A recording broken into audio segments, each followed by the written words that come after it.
Hi friends, ಎಲ್ರಿಗೂ ನಮಸ್ಕಾರ. Welcome back to my channel Sridevi simple life. Friends, ಎಲ್ಲರೂ ಹೆಂಗದಿರಿ? ಎಲ್ಲರೂ ಆರಾಮದಿರಿ ಅಂತ ಅಂದ್ಕೊಂಡಿದ್ದೀನಿ. ನಾವು ಕೂಡ ಎಲ್ಲರೂ ಆರಾಮದೀವಿ. ಬರ್ರಿ, ಇವತ್ತಿನ ಬೆಳಗ್ಗೆಯಿಂದ ಲಾಗನ್ನು ನಿಮ್ಮ ಜೊತೆ ಶೇರ್ ಮಾಡ್ಕೊಳಕತ್ತೀನಿ. 5:15 ಎದ್ದು ಬಂದು ಫಸ್ಟು ಅಡುಗೆ ಮನೆ ಅಂತೂ ಎಲ್ಲ ಕ್ಲೀನಾಗಿತ್ತು. ಯಾಕಂದ್ರೆ ರಾತ್ರಿನ ಕ್ಲೀನ್ ಮಾಡಿ ಇಟ್ಟಿದ್ವಿ. ಹಾಗಾಗಿ ಬೆಳಗ್ಗೆ ಅಂತೂ ಚೆನ್ನಾಗಿತ್ತು. ಅಡುಗೆ ಮನೆ ನೋಡೋಕೆ ಚೆನ್ನಾಗಿರುತ್ತೆ. ಬಟ್ ಎಲ್ಲ ದಿನವೂ ಹಿಂಗೆ ಇರೋಂಗಿಲ್ಲ. ಒಂದೊಂದು ದಿನ ಬೇಸರ ಆಗುತ್ತೆ, ಹಂಗೆ ಮಲ್ಕೊಂಡ್ಬಿಡ್ತೀವಿ. ಒಂದೊಂದು ದಿವಸ ಎಲ್ಲ ಕ್ಲೀನ್ ಮಾಡಿಬಿಟ್ಟು ಮಲ್ಕೊಂಡಿರ್ತೀವಿ. ನಮ್ಮ ಮನೆಯವರ ಮಾಡಿದ್ರು ರಾತ್ರಿ. ಯಾಕಂದ್ರೆ ಬೆಳಿಗ್ಗೆ ಬೇಗ ಎದ್ದು ಮಾಡೋಕ್ಕಾಗಲ್ಲ ಅಂತ ಹೇಳ್ಬಿಟ್ಟು ರಾತ್ರಿನ ಒಂದೊಂದು ಸಲ ಪಾತ್ರೆ ಎಲ್ಲ ತೊಳೆದು ಕೊಡ್ತಾರೆ. ಹಂಗಾಗಿ ಇವತ್ತು ಕ್ಲೀನ್ ಆಗೈತಿ. ಇವಾಗ ನೋಡಿರಿ, ಹಿಟ್ಟು ನಾನು ನಾದ್ಕೊಳಕ್ಕೆ ಹಂಗೆ ಡೈರೆಕ್ಟ್ ಹಾಕ್ಕೊಳಕತ್ತಿದ್ದೆ. ಸಣ್ಣ ಹುಳ ಕಾಣಿಸ್ತು. ಹಾಗಾಗಿ ಒಂದು ಸಲ ಚೆಕ್ ಮಾಡಿಬಿಟ್ರಾಯ್ತು ಸಾನ್ಗೆ ಹಿಡಿದು ಅಂಥೇಳಿ ಸಾನ್ಗೆ ಹಿಡಿದು ಹಿಟ್ಟು ಸಾನ್ಗೆ ಹಿಡ್ಕೊಳಕತ್ತೀನಿ. ಒಂದೊಂದು ಸಲ ಏನು ಮಾಡ್ತೀವಿ, ಏನೇ ಇರಲ್ಲ ಬಿಡು, ಸ್ವಚ್ಛ ಇರುತ್ತೆ ಅಂಥೇಳಿ ಹಂಗೆ ಮಾಡಿಬಿಟ್ರೆ ಹಿಂಗೆ ಆಕೈತೆ ನೋಡಿರಿ. ಬರ್ರಿ, ಇವತ್ತಿನ ಲಾಗ್ ಹೆಂಗೆ ಹೋಗುತ್ತಾ ಅಂತ ನೋಡೋಣ. ಇವತ್ತಿನ ಲಾಗ್ ಇಷ್ಟ ಆದ್ರೆ ಪ್ಲೀಸ್ ಒಂದು ಲೈಕ್ ಕೊಡೋದನ್ನು ಮರಿಬೇಡ್ರಿ. ಲೈಕ್ ಮಾಡಿರಿ, ಕಮೆಂಟ್ ಮಾಡಿರಿ, ಶೇರ್ ಮಾಡಿರಿ. ಹೊಸದಾಗಿ ಏನಾದರೂ ನೋಡ್ತಾ ಇದ್ರೆ ಪ್ಲೀಸ್ ಸಬ್ಸ್ಕ್ರೈಬ್ ಮಾಡ್ಕೊಂಡು ಸಪೋರ್ಟ್ ಮಾಡೋದನ್ನು ಮರಿಬೇಡ್ರಿ. ತುಂಬ ಜನ ನೋಡ್ತೀರಿ ಬಟ್ ಸಬ್ಸ್ಕ್ರೈಬ್ ಮಾಡೋಂಗಿಲ್ಲ. ಸಬ್ಸ್ಕ್ರೈಬ್ ಮಾಡಿ ಸಪೋರ್ಟ್ ಮಾಡಿರಿ. ವಿಡಿಯೋ ಇಷ್ಟ ಆಯ್ತು ಅಂದರೆ ಲೈಕ್ ಕೊಡೋದನ್ನು ಮರಿಬೇಡ್ರಿ. ಬರ್ರಿ, ಈಗ ನೋಡಿರಿ, ಹಿಟ್ಟು ನಾದ್ಕೊಳಕತ್ತೀನಿ. ಕರೆಕ್ಟ್ ನಮ್ಗೆ 4 ಮಂದಿಗೆ, ಅವರಿಬ್ಬರಿಗೆ ಬಾಕ್ಸಿಗೆ ತಿನ್ನೋಕೆ, ನಮಗೊಂದಿಬ್ಬರಿಗೆ ನವ್ಯಾಗ ನನಗೆ ಅಷ್ಟು ಕರೆಕ್ಟ್ ಹಿಟ್ಟು ಪರ್ಫೆಕ್ಟ್ ಅಳತೆ ಸಿಕ್ಬಿಟ್ಟೈತಿ ನನಗೆ. ಅದು ಅಷ್ಟು ಕರೆಕ್ಟಾಗಿ ನಾದ್ಕೊಂಬಿಡ್ತೀನಿ. ಜಾಸ್ತಿ ಮಾಡೋಕ್ಕೆ ಹೋಗಂಗಿಲ್ಲ. ಉಳಿದ್ರೆ ಬರ್ತಾವೆ ಬಿಡ್ರಿ, ರಾತ್ರಿ ಮತ್ತೆ ತಿನ್ನೋಕೆ ಬರ್ತಾವೆ. ಆದರೂ 3 ಹೊತ್ತು ಅದೇ ಅಂದ್ರೆ ಆಗಂಗಿಲ್ಲ. 2 ಹೊತ್ತು ಆದರೆ ತಿನ್ಬೋದು. ಇವಾಗ ಬೆಳಿಗ್ಗೆ ನಾಷ್ಟಕ್ಕೆ ಮತ್ತು ಮಧ್ಯಾಹ್ನ ಒಂದು ಸ್ವಲ್ಪ, ನಾವಂತರೂ ಮನೆಗಿದ್ದವ್ರು ಲೇಟಾಗಿ ತಿಂತೀವಿ. ಮಧ್ಯಾಹ್ನ ಹೊಟ್ಟೆ ಹಸಿಯೋಂಗಿಲ್ಲ. ಯಾಕಂದ್ರೆ ಚಪಾತಿ ತಿಂದಿರ್ತೀವಿ, ಹೊಟ್ಟೆ ಹಸುವಂಗಿಲ್ಲ ಅದು. ಹಾಗಾಗಿ ಅವ್ರಿಗೂ ಕೂಡ 2 ಹೊತ್ತಿಗೆ ಹಾಕಿ ಕೊಟ್ಟು ಕಳಿಸಿರ್ತೀನಿ. ಒಂದು ಹೊತ್ತು ಇಲ್ಲೇ ತಿಂದು ಹೋಗಿರ್ತಾರೆ ನಮ್ಮ ಮನೆಯವರು. ಒಂದು ಹೊತ್ತಿಗೆ ಬಾಕ್ಸ್ ತೊಗೊಂಡು ಹೋಗಿರ್ತಾರೆ.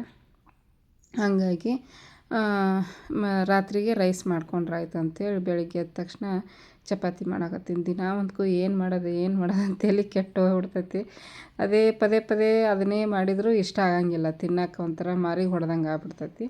ಪಲಾವು, ಟೊಮೆಟೊ ಬಾತು, ಚಿತ್ರಾನ್ನ ಮತ್ತು ಫ್ರೈಡ್ ರೈಸು ಈ ಥರ ಮಾಡಿ ಬೇಜಾರಾಗ್ಬಿಟ್ಟಿತ್ತು.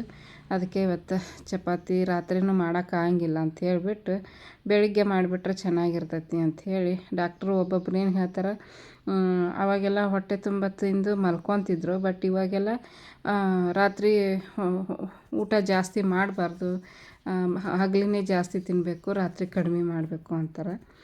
ಎಲ್ಲ ಏನು ಕೇಳಿದ್ರೂ ಒಬ್ಬೊಬ್ರು ಒಂದೊಂದು ಥರ ಹೇಳ್ತಿರ್ತಾರೆ ಯೂಟ್ಯೂಬಲ್ಲಿ, ಇನ್ಸ್ಟಾಗ್ರಾಮಲ್ಲಿ. ನಮ್ಮದೇ ಹೆಂಗಿರುತ್ತೆ ಹಂಗೆ ಮಾಡ್ಕೊಂಡು ಹೋಗೋ ಸುಖ ಅನ್ನಿಸ್ಬಿಡ್ತೈತಿ ಒಂದೊಂದು ಸಲ. ಹಿಟ್ಟು ನಾದಿಟ್ಟೆ, ಅದ್ರ ಮೇಲೆ ಒಂದು ಪ್ಲೇಟ್ ಮುಚ್ಚಿಟ್ಟು ಈಗ ತರಕಾರಿ ಎಲ್ಲ ಕ್ಯಾಬೇಜ್ ಪಲ್ಯ ಮಾಡಿದ್ರಾಯ್ತು ಅಂತ ಹೇಳ್ಬಿಟ್ಟು ಕ್ಯಾಬೇಜ್ ಪಲ್ಯಕ್ಕೆ ಎಲ್ಲ ತೊಗೊಂಬಂದು ಹೆಚ್ಕೊಳಕತ್ತೀನಿ. ಮತ್ತು ಮೊನ್ನೆ ತೊಗೊಂಬಂದಿದ್ನೆಲ್ಲ ನಿನ್ನೆ ವಿಡಿಯೋದಾಗ ಶೇರ್ ಮಾಡಿದ್ದೆ, ತರಕಾರಿ ತಂದೀನಿ ಅಂತಂದು. ಬಟ್ ಏನೇನು ತಂದೀನಿ ಅಂತ ಏನು ತೋರ್ಸೋಕೆ ಹೋಗಲಿಲ್ಲ. ಹಲ್ಲು ಇತ್ತಲ್ಲ, ಹಾಗೆ ಬೇಸರ ಆಗ್ಬಿಡ್ತು. ಮತ್ತು ಅದು ವಿಡಿಯೋ ಮಾಡ್ಕೊಲಿಲ್ಲ.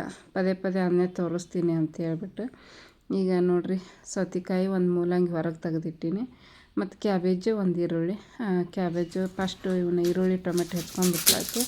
ಆಮೇಲೆ ಕ್ಯಾಬೇಜ್ ಹೆಚ್ಕೊಂಡು ಅದನ್ನು ಅದೇ ಪುಟ್ಟಿ ನೀರು ಹಾಕಿಟ್ಟು ನೋಡಿರಿ, ಅದ್ರೊಳಗೆ ಹಾಕಿ ತೊಳ್ಕೊಂಡ್ರೆ ಆಯಿತು ಅಂಥೇಳಿ ಮಾಡ್ಕೊಳಕತ್ತೀನಿ ಫ್ರೆಂಡ್ಸ್. ನಮಿತಾನು ಎದ್ದು ಓದ್ಕೊತಿರ್ತಾಳೆ. ಒಂದೊಂದು ದಿವಸ ಬೇಗ ಎದ್ದು ಓದ್ಕೊತಾಳೆ, ಬರೆಯೋದೇನಾದ್ರು ಬರೀತಾಳೆ. ಈಗ ಅವ್ರ ಸ್ಕೂಲಲ್ಲಿ ಏನು ಮಾಡಿದ್ದಾರೆ ಅಂದರೆ FA1 FA2 ಎಕ್ಸಾಮ್ ಇಟ್ಟಿಲ್ಲ.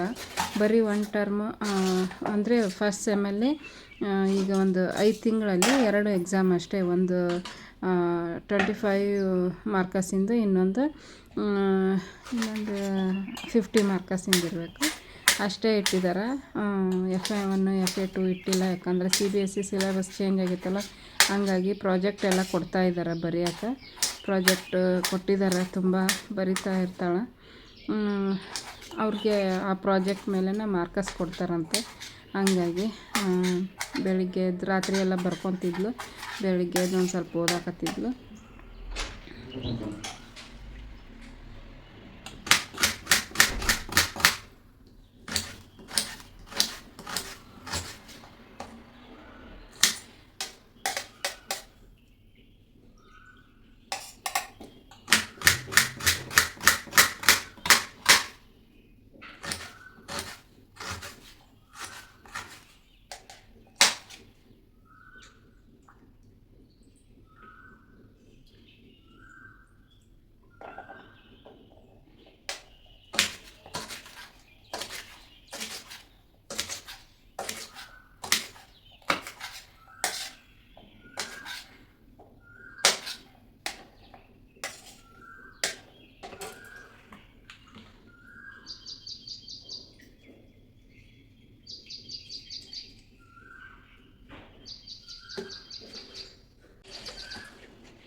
ಈಗ ನೋಡಿರಿ ಫ್ರೆಂಡ್ಸ, ಇದನ್ನು ಒಂದು ಚಿಕ್ಕದು ತೊಗೊಂಬಂದಿದ್ದೆ. ನಮಗೆ ಆಗೋ ಅಷ್ಟು 4 ಜನಕ್ಕೆ ಆಗೋ ಅಷ್ಟು, ಒಂದೆರಡು ಟೈಮಿಗೆ ಆಗೋ ಅಷ್ಟು ಚಿಕ್ಕದು ಹುಡ್ಕೊಂಡು ತೊಗೊಂಬಂದಿದ್ದೆ ಕ್ಯಾಬೇಜು. ಅದನ್ನು ಹೆಚ್ಚಿ ಈಗ ಒಂದು ಪುಟ್ಟಿಗೆ ಹಾಕಿದೆ. ಅದಕ್ಕೂ ಕೂಡ ಮೆಡಿಸಿನ್ ಹೊಡೆದಿರ್ತಾರೆ ನೋಡಿರಿ, ಕೆಮಿಕಲ್ಲು. ಹಾಗಾಗಿ ಸ್ವಲ್ಪ ಉಪ್ಪು ಹಾಕಿ ಅರಿಶಿನನೂ ಹಾಕಬೇಕಾಯ್ತು, ಬಟ್ ನನ್ನ ನೆನಪಾಗಲಿಲ್ಲ. ಹಾಗಾಗಿ ಈಗ ಬರೀ ಒಂದು ಸ್ಪೂನಷ್ಟು ಉಪ್ಪು ಹಾಕಿ ಅದನ್ನ ಸ್ವಚ್ಛಗೆ ತೊಳ್ಕೊಳಕತ್ತೀನಿ. ಹಂಗೆ ಮಾಡಬಾರ್ದು, ಯಾಕಂದ್ರೆ ಈ ಬೆಂಗಳೂರಾಗಂತೂ ಎಲ್ಲ ಕೆಮಿಕಲ್ ರಹಿತ ಕೆಮಿಕಲ್ ಸಹಿತ ತರಕಾರಿಗಳು, ಫ್ರೂಟ್ಸ್ಗಳು ಸಿಗ್ತಾ ಇದ್ದಾವೆ. ಹಂಗಾಗಿ ಸ್ವಚ್ಛಗೆ ತೊಳ್ಕೊಂಡ್ರೆ ಆಯಿತು ಅಂಥೇಳಿ ಸ್ವಲ್ಪ ಉಪ್ಪು ನೀರು ಹಾಕಿ ಅದನ್ನು ಹಾಕಿಟ್ಟೀನಿ. ಚಲೋ ಹೊತ್ನಾಗ ತೊಳೆದು ಅಡುಗೆ ಮಾಡಿದ್ರೆ ಒಂದಿಷ್ಟು ಹೆಲ್ದಿಯಾಗಿರ್ತೀವಿ. ಇಲ್ಲ ಅಂತಂದ್ರೆ ಅಷ್ಟೇ ತಿಂದಿದ್ದು ಹೊಟ್ಟೆಗೆ ಹತ್ತಂಗಿಲ್ಲ, ಹಂಗೆ ಇರುತ್ತೆ. ಬಟ್ ನಾವು ತರ್ತೀವಲ್ಲ ತರಕಾರಿ, ಅಲ್ಲೆಲ್ಲ ಚೆನ್ನಾಗಿರ್ತೈತಿ. ಸೊಪ್ಪು ನೋಡಿರಿ, ಕಪ್ಪು ಮಣ್ಣು ಇತ್ತು ಅಂತಂದರೆ ಅದು ಚೆನ್ನಾಗಿರಲ್ಲ ಅಂತ ಹೇಳ್ತಾರೆ. ಆಮೇಲೆ ಕೆಂಪು ಮಣ್ಣು ಇತ್ತು ಅಂದರೆ ಅದು ನ್ಯಾಚುರಲ್ಲಾಗಿ ಒಳ್ಳೆ ನೀರಿನಿಂದ ಬೆಳೆಸಿರ್ತಾರೆ ಅಂತಂದು ಒಬ್ಬರು ಗುರೂಜಿ ಹೇಳ್ತಾಯಿದ್ರು. ಯೂಟ್ಯೂಬಲ್ಲಿ ಕೇಳ್ತಿದ್ದೆ ಒಂದು ಸಲ. ಕಪ್ಪು ಮಣ್ಣು ಸೊಪ್ಪಿನ ಹಿಂದ್ಗಡೆ ಬೇರಲ್ಲಿ ಕಪ್ಪು ಮಣ್ಣು ಇತ್ತು ಅಂತಂದರೆ ಅದು ಇಲ್ಲಿ ಕೆಂಗೇರಿ ಮೋರಿ ನೀರನ್ನು ಯೂಸ್ ಮಾಡಿ ಬೆಳೆದಿರ್ತಾರೆ ಅಂತಂದು ಹೇಳ್ತಾಯಿದ್ರು. ಆಮೇಲೆ ಕೆಂಪು ಮಣ್ಣು ಇತ್ತು ಅಂದರೆ ತೋಟ, ಅಂದರೆ ನೀರಾವರಿ ತೋಟದಲ್ಲಿ ಬೆಳೆದಿರ್ತಾರೆ ಅಂತ ಹೇಳ್ತಾಯಿದ್ರು. ನಾವು ತರೋವಂಥ ಸೊಪ್ಪುಗಳೆಲ್ಲ ಕೆಂಪು ಮಣ್ಣೇ ಇರ್ತೈತಿ, ಹಾಗಾಗಿ ಯಾವುದೇ ಭಯ ಇಲ್ಲ. ಈಗ ನೋಡಿರಿ, ಕಡಾಳಿಗೆ 1-2 ಸ್ಪೂನಷ್ಟು ಎಣ್ಣೆ ಹಾಕಿದೆ. ಎಣ್ಣೆ ಸ್ವಲ್ಪ ಇತ್ತು, ಎಣ್ಣೆ ಪ್ಯಾಕೆಟ್ ಹರಿದು ಹಾಕೋಕ್ಕೆ ಟೈಮ್ ಇದ್ದಿದ್ದಿಲ್ಲ. ಹಾಗಾಗಿ ಸ್ವಲ್ಪ 1 ಸ್ಪೂನಷ್ಟು ತುಪ್ಪ ಹಾಕ್ಕೊಂಬಿಟ್ಟೆ, ಅಲ್ಲಿಗೆ ಸರಿ ಹೋಗೈತಿ ಅಂಥೇಳಿ. ಈಗ ತುಪ್ಪ ಜಾಸ್ತಿ ಹಾಕಲ್ಲ ಪಲ್ಯಕ್ಕೆ, ಇವತ್ತು ಹಾಕೀನಿ ಏನು ಕಡಿಮೆ ಐತೆ ಅಂಥೇಳಿ. ಎಣ್ಣೆ ತುಪ್ಪ ಕಾಯ್ತು, ಅದಕ್ಕಾದ್ಮೇಲೆ ಸಾಸಿವೆ ಹಾಕಿದೆ, ಜೀರಿಗೆ ಹಾಕಿದೆ, ಆಮೇಲೆ ಒಂದು ಸ್ವಲ್ಪ ಹಿಂಗೆ ಹಾಕಿದೆ, ಘಮ ಚೆನ್ನಾಗಿರುತ್ತೆ ಅಂಥೇಳಿ. ಈಗ ನೋಡಿರಿ, ಹಸಿಮೆಣ್ಸಿನ್ಕಾಯಿ ಮತ್ತು ಈರುಳ್ಳಿ. ನಾವು ಇಷ್ಟು ಹಸಿಮೆಣ್ಸಿನ್ಕಾಯಿ ಹಾಕಿರ್ತೀವಿ, ಬಟ್ ಅದು ಖಾರನೇ ಇರೋಂಗಿಲ್ಲ, ಖಾರ ಕಡಿಮೆನೇ ಇರ್ತಾವೆ. ಹಂಗಾಗಿ ಜಾಸ್ತಿನೇ ಹಾಕಿರ್ತೀನಿ. ಒಂದು ಸ್ವಲ್ಪ ಖಾರವಾಗಿದ್ರನ್ನ ರುಚಿ ನೋಡಿರಿ ಅಡುಗೆ. ಇನ್ನೂ ನಾನು ಅಡುಗೆ ಮಾಡ್ತೀನಲ್ಲ, ಸಪ್ಪು ಅಂತಾಳೆ ನಮ್ಮ ತಂಗಿ, ಬಟ್ ನಮಗಿದ ಖಾರ ಅನ್ನಿಸ್ತೈತಿ. ಜಜ್ಜಿ ಹಾಕಿದ್ರೂ ಅಷ್ಟೇ, ಖಾರ ಏನು ಅಷ್ಟು ಆಗಂಗಿಲ್ಲ. ಚಟ್ನಿ ಇದು ಏನು ಹಸಿ ಚಟ್ನಿ ಮಾಡಿ ಇಟ್ಕೊಂಡಿಲ್ಲ, ಖಾಲಿ ಆಗೈತಿ. ಲಾಸ್ಟ್ ಟೈಮ್ ಮಾಡಿದ್ನೆಲ್ಲ ಖಾಲಿ ಆಯಿತು. ಈಗ ನೋಡಿರಿ, ಈರುಳ್ಳಿ ಮೆಣಸಿನ್ಕಾಯಿ ಫ್ರೈ ಮಾಡಿದಾದಮೇಲೆ ಟೊಮೆಟೊ ಮತ್ತು ಕರಿಬೇವಿನ ಸೊಪ್ಪು ಹಾಕಿ ಫ್ರೈ ಮಾಡ್ಕೊಳಕತ್ತೀನಿ. ಇವಾಗ ರುಚಿಗೆ ತಕ್ಕಷ್ಟು 1.5 ಸ್ಪೂನಷ್ಟು ಉಪ್ಪನ್ನು ಹಾಕಿ ಮಿಕ್ಸ್ ಮಾಡ್ಕೊಳಕತ್ತೀನಿ. ಅದೆಲ್ಲ ಮಿಕ್ಸ್ ಆದಮೇಲೆ ಒಂದು 1/4 ಟೀ ಸ್ಪೂನಷ್ಟು ಅರಿಶಿನ, ಒಂದು ಅರ್ಧ ಸ್ಪೂನಷ್ಟು ಅಚ್ಚ ಖಾರದ ಪುಡಿ, 1 ಸ್ಪೂನಷ್ಟು ಧನಿಯಾ ಪುಡಿ, ಒಂದು ಅರ್ಧ ಸ್ಪೂನಷ್ಟು ಗರಂ ಮಸಾಲ, ಒಂದು 2 ಸ್ಪೂನಷ್ಟು ಗುರಾಳ್ ಪುಡಿನ ಈಗಲೇ ಹಾಕಿ ಮಿಕ್ಸ್ ಮಾಡ್ಕೊಳಕತ್ತೀನಿ. ಸ್ವಲ್ಪ ಹಾಕಿನ ಗುರಾಳ್ ಪುಡಿ, ಹಾಕೋವಂಥ ಅವಶ್ಯಕತೆ ಏನಿರಲ್ಲ, ಬಟ್ ಚೆನ್ನಾಗಿರ್ತೈತಿ ಟೇಸ್ಟು ಅಂಥೇಳಿ ಹಾಕೀನಿ. ಅದೆಲ್ಲ ಫ್ರೈ ಮಾಡಿದಾದಮೇಲೆ ಕ್ಯಾಬೇಜನ್ನ ಹೆಚ್ಚಿಟ್ಕೊಂಡಿದ್ದು ನೋಡಿರಿ, ಅದನ್ನು ಕೂಡ ಹಾಕಿ ಮಿಕ್ಸ್ ಮಾಡಿ ಫ್ರೈ ಮಾಡಕತ್ತೀನಿ. ಕ್ಯಾಬೇಜ್ ಪಲ್ಯ ಕೆಲವೊಬ್ರಿಗೆ ಇಷ್ಟ ಆಗಂಗಿಲ್ಲ, ಬಟ್ ನನಗಂತೂ ಇಷ್ಟ ಆಕೈತಿ. ನಮ್ಮ ಮನೆಗೆ ಎಲ್ಲರಿಗೂ ಇಷ್ಟ ಆಕೈತಿ, ಚೆನ್ನಾಗಿರ್ತೈತಿ ಟೇಸ್ಟು. ಅದು ಕೂಡ ಆರೋಗ್ಯಕ್ಕೆ ಒಳ್ಳೆಯದು ಕ್ಯಾಬೇಜು, ಹಾಗಾಗಿ ಮಾಡ್ತಾ ಇರಬೇಕು. ಭಾಳ ದಿನ ಆಗಿತ್ತು. ಕೆಲವೊಂದಿಷ್ಟು ತರಕಾರಿಗಳನ್ನ ಮೇಲೆ ತೊಗೊಂಬಂದ್ಬಿಡ್ತೀನಿ, ಕೆಲವೊಂದಿಷ್ಟು ತರಕಾರಿಗಳನ್ನ ಮರ್ತು ಬಿಟ್ಟಿರ್ತೀನಿ. ಹಂಗಾಗಿ ಈ ಸಲ ಕ್ಯಾಬೇಜ್ ತೊಗೊಂಬಂದೆ. ಆಮೇಲೆ ಹೀರೆಕಾಯಿನೂ ತಂದೀನಿ, ಹೀರೆಕಾಯಿ ಒಂದಿನ ಮಾಡ್ತೀನಿ. ಈಗ ಪಲ್ಯಕ್ಕೆಲ್ಲ ರೆಡಿ ಆಯಿತು. ಅದೇ ಸ್ವಲ್ಪ ಕೊತ್ತಂಬರಿ ಸೊಪ್ಪು ಹೆಚ್ಕೊಳಕತ್ತೀನಿ, ಮೇಲ್ಗಡೆ ಗಾರ್ನಿಷಿಂಗಿಗೆ ಆಗುತ್ತೆ, ಅದ್ರದ್ದು ಪರಿಮಳ ಚೆನ್ನಾಗಿರುತ್ತೆ ಅಂತ ಹೇಳ್ಬಿಟ್ಟು. ನೋಡಿರಿ, ಎಲ್ಲ ನೀರು ಹೋಗಿತ್ತು, ಸ್ವಲ್ಪ ನೀರು ಹಾಕಿದ್ದೆ. ನೋಡಿರಿ, ನೀರು ಹಾಕಿದ್ದಿಲ್ಲ ಇನ್ನು, ಹಾಗೆ ಫ್ರೈ ಮಾಡಿ ಇಟ್ಟಿದ್ದೆ ನಾನು. ಆಮೇಲೆ ಹಾಕ್ಕೊಂಡ್ರಾಯ್ತು, ಒಂದು ಸ್ವಲ್ಪ ಎಣ್ಣೆ ಒಳಗೆ ಫ್ರೈ ಆಗಲಿ ಕ್ಯಾಬೇಜ ಅಂತ ಹೇಳ್ಬಿಟ್ಟು. ಇವಾಗೆಲ್ಲ ಮಿಕ್ಸ್ ಮಾಡ್ಕೊಳಕತ್ತೀನಿ. ಲಾಸ್ಟಲ್ಲಿ ಒಂದು ಸ್ವಲ್ಪ ಕೊತ್ತಂಬರಿ ಸೊಪ್ಪನ್ನು ಕೂಡ ಹಾಕಿದ್ದೀನಿ. ವಿಡಿಯೋ ಎಡಿಟಿಂಗ್ ಮಾಡ್ತಾಯಿದ್ದೀನಿ, ಏನೇನು ಮಾತಾಡ್ತಾಯಿದ್ದೀನಿ ನನಗೆ ಗೊತ್ತಾಗ್ತಾ ಇಲ್ಲ. ಸ್ವಲ್ಪ ಮೇಲೆ ಒಂಚೂರು ಉಪ್ಪು ಹಾಕಿದೆ, ಕಡಿಮೆ ಆಯಿತು ಅನ್ನಿಸ್ತಾ, ಅದಕ್ಕೆ ಮತ್ತು ಕೊತ್ತಂಬರಿನ ಹಾಕಿ ಮಿಕ್ಸ್ ಮಾಡಿದೆ. ನೋಡಿರಿ, ಇವಾಗ ಹಾಕ್ತಾಯಿದ್ದೀನಿ ನೀರು, ಒಂದು ಅರ್ಧ ಗ್ಲಾಸ್ ಅಷ್ಟು, ಅರ್ಧಕ್ಕಿಂತ ಇನ್ನೊಂದು ಸ್ವಲ್ಪ ಕಡಿಮೆ, ಯಾಕಂದರೆ ಅದು ಕ್ಯಾಬೇಜ್ ನೀರು ಬಿಟ್ಕೊತೈತಿ. ಸ್ವಲ್ಪ ಗಟ್ಟಿ ಇರುತ್ತೆ ನೋಡಿರಿ, ಅದು ಕುದೀಲಿ ಅಂಥೇಳಿ ಒಂದು ಅರ್ಧ ಗ್ಲಾಸ್ ಅಷ್ಟು ನೀರು ಹಾಕ್ಕೊಂಡಿನಿ. ಈಗ ಪಲ್ಯ ಕುದೀತಾ ಇರಲಿ, ನಾನು ಈ ಕಡೆ ಮೂಲಂಗಿ ಮತ್ತು ಸೌತೆಕಾಯಿ ಹೆಚ್ಕೊಂಡ್ರಾಯ್ತು ಅಂಥೇಳಿ ಸೌತೆಕಾಯಿ ಮತ್ತು ಮೂಲಂಗಿದು ಸಿಪ್ಪೆ ತೆಗಿತೀನಿ. ಈ ಸೌತೆಕಾಯಿದು ಸಿಪ್ಪೆ ತೆಗಿಯಂಗಿಲ್ಲ ನಾನು ಆಲ್ಮೋಸ್ಟು, ಬಟ್ ಈ ಸಲ ಒಂದು ಸ್ವಲ್ಪ ತೆಗೆದ್ರಾಯ್ತು ಬಿಡು ಅಂಥೇಳಿ ತೆಗಿಯಾಕತ್ತೀನಿ ನೋಡಿರಿ. ಚಪಾತಿ ಜೊತೆಗೆ ರೊಟ್ಟಿ ಜೊತೆಗೆ ಸೌತೆಕಾಯಿ ಮೂಲಂಗಿ ಇದ್ರೆ ಒಳ್ಳೆಯದು, ಜೀರ್ಣ ಆಕೈತಿ ತಿಂದಿದ್ದು, ಮತ್ತು ಹೀಟ್ ಆಗಂಗಿಲ್ಲ. ಹಾಗಾಗಿ ನಾನು ಸೌತೆಕಾಯಿ ಮೂಲಂಗಿ ತೊಗೊಂಬಂದಿರ್ತೀನಿ. ಇವಾಗ ಅವ್ನು ಹೆಚ್ಚಿ ಇಟ್ಬಿಟ್ರೆ ಊಟ ಮಾಡೋ ಟೈಮ್ನಾಗ ಹೆಚ್ಕೋಬೇಕಲ್ಲ, ಬೇಸರ ಆಗುತ್ತೆ. ಮತ್ತು ಊಟಕ್ಕೆ ಹಾಕ್ಕೊಂಡು ತಿನ್ನಕ್ಕೆ ಕುಂತೀವಿ ಅಂದ್ರೆ ಇವನ್ನೆಲ್ಲ ರೆಡಿ ಮಾಡ್ಕೊಳಕ್ಕೆ ಬೇಸರ ಆಗುತ್ತೆ. ಹಾಗಾಗಿ ಹೆಚ್ಚಿಟ್ಬಿಟ್ರೆ ಆಯ್ತು ಅಂಥೇಳಿ ಹೆಚ್ಚಿಟ್ಟು ನೀರಾಗ ಹಾಕಿ ತೊಳ್ಕೊಂಡ್ರೆ ಆಯ್ತು ಅಂತ ತೊಳ್ಯಾಕೆ ನೀರಾಗ ಹಾಕಿಟ್ಟಿನಿ. ಅವನು ಒಂದು ಬಾಕ್ಸ್ನೇ ತೆಗೆದಿಟ್ಟೆ ಅಂತಂದ್ರೆ ಊಟದ ಟೈಮಿಗೆ ಹೆಲ್ಪ್ ಆಗುತ್ತೆ. ಮತ್ತು ಹಾಗೆ ನಮ್ಮ ನಮಿತಾಗ ಒಂದು ಸ್ವಲ್ಪ ಬಾಕ್ಸಿಗೆ ಹಾಕಿದೆ ನಾನು ಸೌತೆಕಾಯಿ. ಬಟ್ ಆಕೆ ತೊಗೊಂಡಾಗ ಹೋಗಲಿಲ್ಲ. ಬಂದಮೇಲೆ ತಿಂತೀನಿ ಮಮ್ಮಿ, ನನಗೆ ನೆಗಡಾಗೈತಿ ಅಂತಂದ್ಲು. ಬಂದಮೇಲೆ ತಿಂದ್ಲು ಸ್ಕೂಲಿಂದ ಬಂದಮೇಲೆ. ಈಗ ನೋಡಿರಿ ಚಪಾತಿ ಮಾಡೋಕ್ಕೆ ಎಲ್ಲ ರೆಡಿ ಮಾಡ್ಕೊಳಕತ್ತೀನಿ. ಕೆಲವೊಂದು ಸತಿ ಕೆಲವೊಂದು ವಿಷಯಗಳನ್ನು ಶೇರ್ ಮಾಡ್ಕೊಳಕ್ಕೆ ಮನಸ್ಸಾಗಲ್ಲ. ಕೆಲವೊಂದು ಸತಿ ಶೇರ್ ಮಾಡ್ಕೊಂಡು ಮನಸ್ಸು ಹಗುರ ಮಾಡ್ಕೊಂಬಿಡ್ಬೇಕು ಅನ್ನಿಸ್ತಿರ್ತೈತಿ. ಬಟ್ ಅಷ್ಟು ಚೆನ್ನಾಗಿರಂಗಿಲ್ಲ ನೋಡ್ರಿ ಸೋಷಿಯಲ್ ಮೀಡ್ಯಾದಲ್ಲಿ ಎಲ್ಲನೂ ಶೇರ್ ಮಾಡ್ಕೊಳಕ್ಕೆ ಆಗಂಗಿಲ್ಲ. ಕೆಲವೊಬ್ಬರು ಮಾಡ್ಕೊತಾರೆ, ಬಟ್ ನನಗೆ ಆ ಥರ ಇಷ್ಟ ಆಗಂಗಿಲ್ಲ. ನನ್ನ ಲೈಫ್ ಸ್ಟೈಲು, ನಮ್ಮ ಫ್ಯಾಮ್ಲಿ 4 ಜನ ನಾವೇನು ಅದೀವಿ ನಮ್ಮದಷ್ಟು ನಾನು ಶೇರ್ ಮಾಡ್ಕೊಳಕ್ಕೆ ಇಷ್ಟಪಡ್ತೀನಿ. ಯಾರಾದರೂ ಬಂದರು ಹೋದರು ಅಂದರೆ ಅವ್ರಿಗಿಷ್ಟ ಇದ್ದರೆ ವಿಡಿಯೋ ಮಾಡಿರ್ತೀನಿ, ಇಲ್ಲಾಂದ್ರೆ ಇಲ್ಲ. ಒಂದೊಂದು ಸತಿ ಅನ್ನಿಸ್ತೈತಿ ನಾವು ಕೆಲವೊಬ್ರಿಗೆ ಎಷ್ಟೇ ನಾವು ಅವರಿಗೆ ಇದನ್ನು ಮಾಡಿದ್ರೆ ಅಂದರೆ ಅವ್ರು ಹೇಳ್ದಂಗೆ ಕೇಳ್ತಿರ್ತೀವಿ.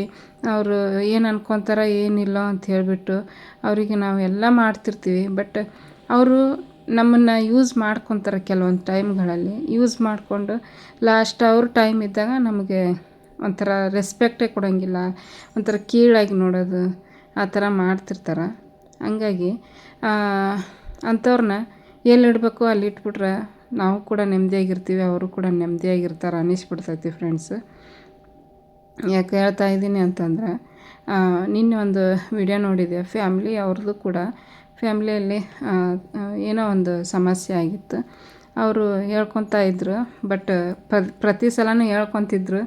ಇವಾಗ ಈ ಸಲ ಹೇಳ್ಕೊಳ್ಳಿಲ್ಲ ಅವರು. ಯಾಕಂದ್ರೆ ಗೊತ್ತಾಗ್ಬಿಟ್ಟೈತೆ ಅವ್ರಿಗೆ ಸೋಷಿಯಲ್ ಮೀಡ್ಯಾದಲ್ಲಿ ಎಲ್ಲನೂ ಶೇರ್ ಮಾಡ್ಕೊಂಡ್ರೆ ಆಡ್ಕೊಂಡವ್ರ ಬಾಯಿಗೆ ನಾವೇ ಸಿಕ್ಕಾಕ್ಕೊತೀವಿ ಅನ್ನೋ ಒಂದು ಬುದ್ಧಿ ಬಂದೈತೆ ಅನಿಸುತ್ತೆ. ಹಾಗಾಗಿ ಅವರು ಏನೂ ಶೇರ್ ಮಾಡ್ಕೊಳ್ಳಿಲ್ಲ. ನಾನು ಕೂಡ ಅಷ್ಟೇ ತುಂಬ ದಿವಸದಿಂದ ವಿಡಿಯೋ ಮಾಡ್ತಾಯಿದ್ದೀನಿ. ಯಾವತ್ತೂ ಕೂಡ ನಮ್ಮ ಫ್ಯಾಮ್ಲಿಯಲ್ಲಿ ಆಗುವಂಥ ಮನಸ್ತಾಪಗಳು, ಜಗಳ, ಏನೇ ಗಂಡ ಹೆಂಡತಿದಾಗಲಿ ಯಾರದೇ ಆಗಲಿ, ರಿಲೇಷನ್ಗಳದಾಗಲಿ ಯಾರ್ದೂ ನಾನು ಇವತ್ತಿನವರೆಗೂ ಏನೂ ಹೇಳ್ಕೊಂಬಂದಿಲ್ಲ. ಏನೈತಿ ಖುಷಿ ಇದ್ದಾಗಿಂದು ವಿಡಿಯೋ ಏನು ಮಾಡಿರ್ತೀನಿ ಅದನ್ನು ಶೇರ್ ಮಾಡ್ಕೊತೀನಿ ಹೊರತು ಅದನ್ನು ಬಿಟ್ಟು ಇನ್ನೇನು ಶೇರ್ ಮಾಡ್ಕೊಳಕ್ಕೆ ಹೋಗಂಗಿಲ್ಲ ನಾನು. ಯಾಕಂದ್ರೆ ಕೆಲವೊಬ್ಬರಿಗೆ ಶೇರ್ ಮಾಡ್ಕೊಂಬಿಟ್ರೆ ಮನಸ್ಸು ಹಗುರ ಆಗುತ್ತಾ ಅನಿಸ್ತೈತಿ. ಬಟ್ ಆಮೇಲೆ ಒಂದಿಲ್ಲ ಒಂದಿನ ನಾವು ಫ್ಯಾಮ್ಲಿ ಅಂದಮೇಲೆ ಎಲ್ಲರೂ ಒಂದಾಗಲೇಬೇಕಾಗುತ್ತೆ ಅಲ್ವಾ. ಅವಾಗ ಇನ್ನೂ ಮನಸ್ಸುಗಳು ಇವಾಗ ಅಂತಾರೆ ನೋಡ್ರಿ, ಕನ್ನಡಿ ಒಡೆದು ಹೋದ್ರೆ ಜೋಡ್ಸೋಕೆ ಆಗಂಗಿಲ್ಲ. ಹಾಗೆ ಮನಸ್ಸು ಒಡೆದು ಹೋಯಿತು ಅಂತಂದ್ರೆ, ಒಂದು ಸಲ ಮನಸ್ಸು ಒಡೀತು ಅಂತಂದರೆ ಆಯಿತು, ಆ ಮನಸ್ಸನ್ನು ನಾವು ವಾಪಸ್ ಮುಂಚೆ ರೀತಿ ಮಾಡೋಕ್ಕಾಗಂಗಿಲ್ಲ. ಹಾಗೆ ಇದ್ದಾಗ ಕೆಲವೊಬ್ಬರು ಇದ್ದಾಗ ಅವ್ರ ಬೆಲೆ ಗೊತ್ತಾಗಂಗಿಲ್ಲ. ಯಾವಾಗ ಅವ್ರ ಬೆಲೆ ಅವ್ರು ದೂರ ಇರ್ತಾರೆ ನೋಡ್ರಿ, ಆವಾಗ ಅವ್ರ ಬೆಲೆ ಗೊತ್ತಾಕೈತಿ. ಇದ್ದಾಗ ಅವ್ರಿಗೆ ಒಂದು ರೆಸ್ಪೆಕ್ಟ್ ಕೊಡೋಂಗಿಲ್ಲ, ಅವ್ರಿಗೆ ಒಂದು ಥರ ಚುಚ್ಚಿ ಮಾತಾಡೋದು, ಅವ್ರ ಮನಸ್ಸಿಗೆ ನೋವು ಮಾಡೋದು, ಈ ಥರ ಮಾಡ್ತಿರ್ತಾರೆ. ಬಟ್ ಅದು ದೂರ ಇದ್ದಾಗ ಅವಾಗ ಅವ್ರ ಅವಶ್ಯಕತೆ ಬೇಕಾಗ್ತಿರ್ತೈತಿ ಅಲ್ವಾ. ನಿಮಗೂ ಕೂಡ ಈ ರೀತಿ ಆಗಿರುತ್ತೆ ಕೆಲವೊಬ್ಬರಿಗೆ. ಈ ಥರ ಅನುಭವ ಎಲ್ಲರಿಗೂ ಆಗಿರ್ತೈತಿ. ಇದ್ದಾಗ ಒಬ್ಬ ವ್ಯಕ್ತಿ ಇದ್ದಾಗ ವ್ಯಕ್ತಿ ಬೆಲೆ ಗೊತ್ತಿರೋಂಗಿಲ್ಲ. ಅವ್ರು ಇಲ್ದಾಗ ಅವ್ರು ದೂರ ಆದಾಗ ಮಾತ್ರ ಅವ್ರ ಬೆಲೆ ಗೊತ್ತಾಗುತ್ತೆ ಹೊರತು ಇದ್ದಾಗ ಮಾತ್ರ ರೆಸ್ಪೆಕ್ಟ್ ಕೊಡೋಂಗಿಲ್ಲ, ಅವ್ರಿಗೆ ಬೆಲೆನೂ ಕೊಡೋಲ್ಲ. ಅವ್ರಂದರೆ ಒಂಥರ ಚೀಪ್ ಆ ಥರ ನೋಡ್ತಿರ್ತಾರೆ. ಅವರಿಂದ ಏನಾಗಬೇಕು ಕೆಲಸ ಅದನ್ನು ಮಾಡಿಸ್ಕೊಂಬಿಡೋದು, ಅದಾದಮೇಲೆ ಮುಗೀತು, ನೀನು ಯಾರೋ ನಾನು ಯಾರೋ ಅನ್ನೋ ಥರ ಆಗಿಬಿಡ್ತೈತಿ ಕೆಲವೊಂದು ಸಂದರ್ಭಗಳಲ್ಲಿ. ಓಕೆ ಫ್ರೆಂಡ್ಸ್, ನೋಡಿರಿ ಈಗ ಚಪಾತಿ ಆಲ್ರೆಡಿ ಒಂದು ಲಟ್ಟಿಸ್ಕೊಂಡೆ. ನಮಿತಾಗ ಒಂದು 3 ಚಪಾತಿ ಮಾಡ್ತೀನಿ, ಅದಾದಮೇಲೆ ಮುಗೀತು. ಮತ್ತು ಅಕ್ಕಿಗೆ ತಲೆ ಬಾಚಿ ರೆಡಿ ಮಾಡಿ ಕಳಿಸಿ ಆಮೇಲೆ ಮತ್ತೆ ಮಿಕ್ಕಿದ್ದು ಮಾಡ್ಕೊತೀನಿ.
ನೋಡ್ರಿ ಈಗ ನಮ್ಮಿತ್ತಾಗ ತಲೆ ಬಾಚಬೇಕು. ಆಕೆಗೆ ಬಾಕ್ಸ್ ರೆಡಿ ಮಾಡಿ ಇಟ್ಟೆ, ಬ್ಯಾಗ್ನಾಗ ಇಟ್ಕೊತಾಳೆ. ಲಂಚ್ ಬ್ಯಾಗ್ ಅದಾವು, ಲಂಚ್ ಬ್ಯಾಗ್ನಾಗ ಇಟ್ಕೊಂಡು ಹೋಗಂಗಿಲ್ಲ, ಎಲ್ಲ ಒಂದೇ ಬ್ಯಾಗ್ನಾಗ ಇಟ್ಕೊಂಡು ಹೋಗ್ತಾಳ. ದುಬ್ಬ ಬೆನ್ನು ನೋಯ್ತೈತಿ ಅಂತ ಹೇಳಿದ್ರು ಕೇಳಂಗಿಲ್ಲ. ಆಕೆ ಏನು ಹೊತ್ಕೊಂಡು ಓಡಾಡೋದಿಲ್ಲ. ಬಟ್ ಇಲ್ಲಿಂದ ಇದಕ್ಕೆ ಪಿಕಪ್ಪು ಡ್ರಾಪ್ ಮಾಡ್ತಾರೆ, ಆ ಪ್ಲೇಸಿಂದ ಹಾಕ್ಕೊಂಡು ಹೋಗ್ತಾಳೆ. ಒಂದೊಂದು ಸಲ ಅವ್ರ ಅಪ್ಪನ ತೊಗೊಂಡು ಹೋಗಿರ್ತಾರೆ, ಒಂದೊಂದು ಸಲ ಆಕಿನ ಹಾಕ್ಕೊಂಡು ಹೋಗ್ತಾಳೆ. ಸ್ಕೂಲಿಂದ ಬರ್ಬೇಕಾದ್ರೆ ಏನು ಭಾಳ ದೂರ ಇಲ್ಲ, ಆದ್ರೂ ನನಗೆ ಅನ್ನಿಸ್ತೈತಿ ದುಬ್ಬ ಬೆನ್ನು ನೋಯ್ತೈತಿ, ಬಾಯಿಗೆ ಬಿಡ್ತೈತಿ. ಮತ್ತು ಲಂಚ್ ಬಾಕ್ಸ್ನ ಲಂಚ್ ಬ್ಯಾಗ್ನಾಗ ಇಟ್ಕೊಂಡು ಹೋಗು ಅಂತಂದ್ರೆ ಕೇಳಂಗಿಲ್ಲ. ಕಳ್ಕೊಂಬಂದ್ಬಿಡ್ತೀನಿ ಮತ್ತು ಮರ್ತು ಬರ್ತೀನಿ ಅಂತಾಳೆ. ಲಂಚ್ ಬ್ಯಾಗ್ ಬೇರೆ ತೊಗೊಂಡೋದ್ರೆ, ಸಪ್ರೇಟ್ ತೊಗೊಂಡೋದ್ರೆ ಬಿಟ್ಟು ಬಂದ್ರೆ ಮತ್ತು ಕಳಿತಂದ್ರೆ ಅಂತಾಳೆ. ಅದಕ್ಕೆ ಅದ್ರಾಗ ತೊಗೊಂಡು ಹೊಂಟಾಳೆ. ಅದು ದೊಡ್ಡದೈತಿ ಬ್ಯಾಗನ, ಹಾಗಾಗಿ ಅದ್ರಾಗ ಎಲ್ಲದೂ ಇಟ್ಕೊಂಡು ಹೋಗ್ತಾಳೆ. ಅದಕ್ಕೆ ಹೇಳ್ತಾ ಇದ್ದೆ ಲಂಚ್ ಬ್ಯಾಗ್ನಾಗ ಹಾಕ್ಕೊಂಡು ಹೋಗು ಅಂತಂದು. ಬೇಡ, ನಂಗೆ ಇದ್ರಾಗ ಇರಲಿ, ಎಲ್ಲ ಇದ್ರಾಗ ಇರ್ತಾವೆ, ಮನೆಗೆ ಕಳ್ಕೊಂಬರಂಗಿಲ್ಲ ಅಂತಂದು ಹೇಳ್ತಾಯಿದ್ಲು. ನೀನೇನು ಸಣ್ಣ ಹುಡುಗಿನ ಕಳ್ಕೊಂಬರಕ್ಕ ಅಂತಂದು ಹೇಳಾಕತ್ತಿದ್ದೆ. ಆದ್ರೂ ಆಕೆ ಅದ್ರಾಗ ಇಟ್ಕೊಂಡು ಹೋಗ್ತಾಳೆ. ಏನೋ ಆಕೆಗೆ ಇಷ್ಟ ಅದರಲ್ಲೇ ಎಲ್ಲನೂ ಇಟ್ಕೊಂಡು ಹೋಗೋದು. ನೀರು ಲೀಕೇಜ್ ಆಗಲ್ಲ, ಏನಿಲ್ಲ, ಹಾಗಾಗಿ ಇಟ್ಕೊಂಡು ಹೋಗ್ತಾಳೆ. ನೋಡಿರಿ ಹೊಂಟಾಳ, ಬಾಯ್ ಮಾಡಿ ಹೊಂಟಾಳ. ವಿಡಿಯೋ ಇಷ್ಟ ಆದ್ರೆ ಪ್ಲೀಸ್ ಒಂದು ಲೈಕ್ ಕೊಡೋದನ್ನು ಮರಿಬೇಡ್ರಿ.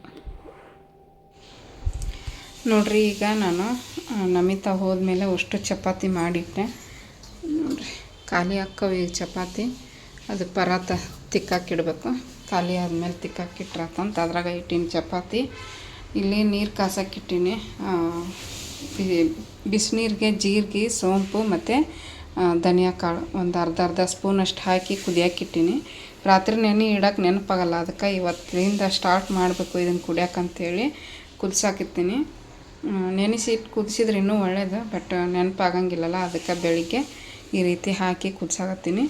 ಸೋಸಾಕಿ ಇಲ್ಲೆಲ್ಲ ರೆಡಿ ಮಾಡಿ ಇಟ್ಕೊಂಡೀನಿ. ಚಹಾ ಕುದಿಯಾಗತ್ತೈತಿ, ಚಹಾ ಕುಡಿಯೋಕೆ ಮನಸ್ಸಾಗತ್ತೈತಿ, ಬಟ್ ಚಹಾ ಕುಡಿಯೋಂಗಿಲ್ಲ. ಫಸ್ಟು ಆಮೇಲೆ ಕುಡಿದ್ರಾಯ್ತು ಚಹಾನ.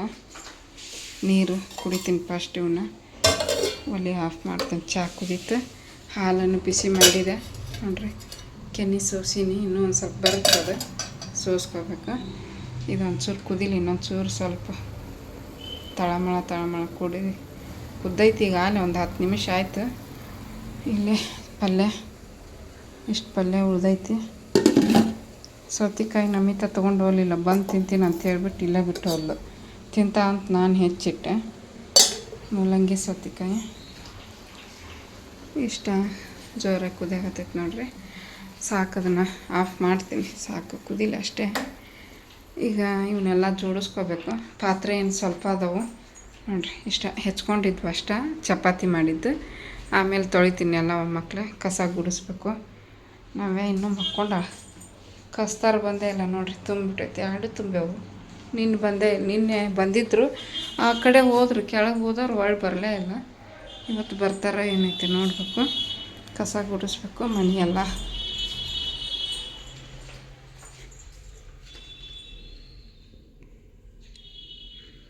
ಮಕ್ಕೊಂಡಾಳಿನ ಮಕ್ಕೊಳೋದ್ರೊಳಗೆ ಹಾಲು, ಆಮೇಲೆ ಅಡುಗೆ ಮನೆ ಅಷ್ಟು ಗೂಡಿಸ್ಕೊತೀನಿ. ಆಕೆ ಎದ್ದ ಮೇಲೆ ರೂಮ್ ಗುಡಿಸ್ತೀನಿ. ಯಾಕಂದ್ರೆ ಆಕೆ ಮತ್ತೆ ಎದ್ದು ಬಿಡ್ತಾಳೆ ಸೌಂಡಿಗೆ. ಅದಕ್ಕೆ ಎಲ್ಲ ನೀಟಾಗನ ಐತಿ ಮನೆ. ನಿನ್ನೆ ಅಲ್ಲಿ ಹೋಗಿದ್ವಲ್ಲ, ಹಾಗಾಗಿ